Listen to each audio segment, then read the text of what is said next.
Hello everyone, it's Mike Levin, Sunday, January 17th. I'm walking the big guy at around 1 p.m. And I don't know what it is about the cold weather that gets me doing these dog walking videos, but whatever it is, it has me thinking. I'm 45 years old, and if there's any halfway point, midlife point, uh, that is a good optimistic one. Double that, you got 90. Anyone be lucky to live to 90. I suppose the truly optimistic would choose 50, but I'm 45 and that seems like a good time to take stock, take inventory, look at what I've done in my life, look at what I still want to do, and make course adjustments. So I've got a 5-year-old daughter. Amazing. uh, everything people say about being a parent kind of experience. You don't really see the world until you see the world through parents' eyes. And I've been going through that. And then, of course, there is being fed up with everything interesting I've ever done in my life being work for hire that's been lost to prior employers. And did the Pipulate project and arguably the Levinix one as well. So I have a little bit that I can call my own. And so getting over that hump, the midpoint of life. I guess it's all downhill from here, huh? Well, anyway, I've got some really great things to build on that seem to complement each other. So, so far we're homeschooling Addie, and it seems to be going well. Homeschooling in the middle of Manhattan is a lot different from people's ideas of backwater homeschooling. Yeah, this is kind of the opposite of being sheltered, with the world is your school, and you're always engaged in the world, doing something interesting, interacting with it. And I believe in that a lot. I think I would have liked a little bit more of that for myself as well. And I know that I missed critical mentoring that I probably should have gotten here and there. I was in science camp at a sleepaway Poconos overnight camp that had, Radio Shack TRS-80s and Apple IIs, more Radio Shacks than Apples, but even so, it had, rocket building and magic and a whole bunch of activities that could have been what I built on for a foundation for a lifetime. I gave the camp 1 month chance, one summer, and didn't go back the next year. My dad was surprised, but also a little bit relieved. And then I started doing my self-guided path of mostly riding my bicycle to different destinations and just sort of winging it. And, I feel that during those summers, 13 years old, 14, 15, 16, well, 13 I was in Israel for half the summer, so let's not count that, but 14, 15, 16, and on up. I was really just looking after myself, doing my thing and my thing entirely. And I didn't have any structure or guidance to it. And I tried to do a little self-learning, but nothing really that significant. I tried using like the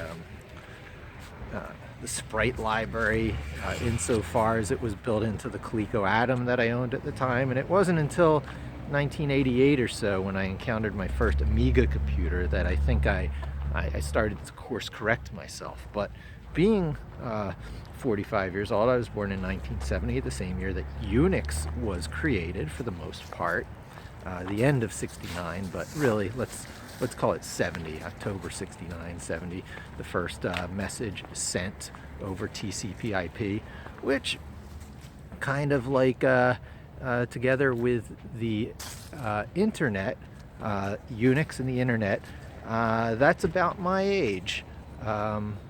And it's really coming to play a larger symbolic role in my head.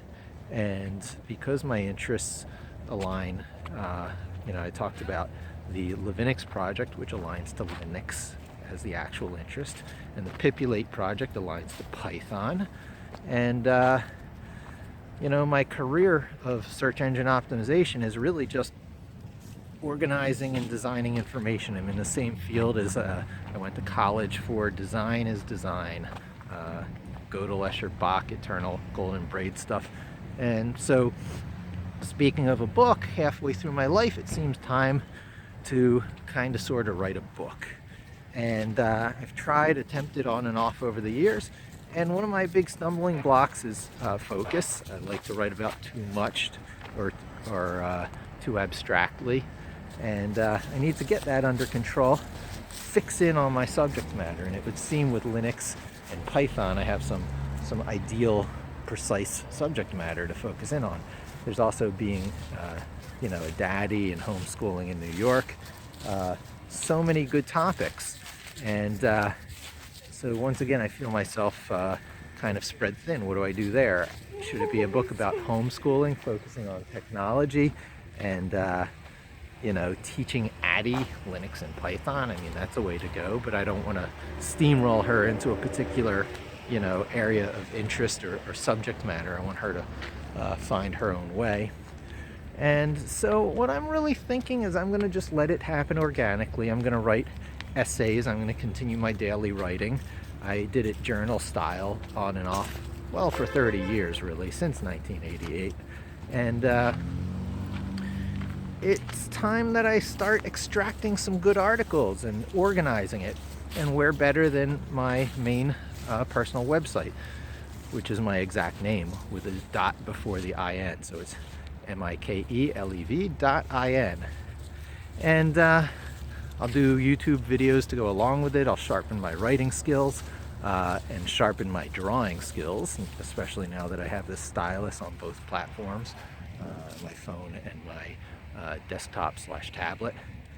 And I'll get better and better, and I guess I'll refine it in location, and after a while my website becomes my book, and then I extract it with formatting for publishing. I make an Amazon book out of it, put it in the Amazon store, and maybe do Patreon or one or two other optional channels for fans to support me, and turn it into an educational curriculum for people like Addie and parents who are following a similar path to myself. And I look at how different things are for me now than when I was Addie's age. Computers, what? And then to the point where it's a computer in my hand where I'm going to be uploading to YouTube while I shoot the next video, and it's all smooth and easy, and you hardly even need to think about it. And the user interface issues are so far beyond where they were, on the old 8-bit world that I grew up with. It's ridiculous. And things are going to be that much different for her by the time she's, halfway through her life than they are now. It's going to be even more so because of the technology acceleration curve. And, the question of, how rapidly, the technology singularity point is coming at us. But anyway you slice it, there's going to be a certain skill set that really lets you excel and exceed in this world we're going into.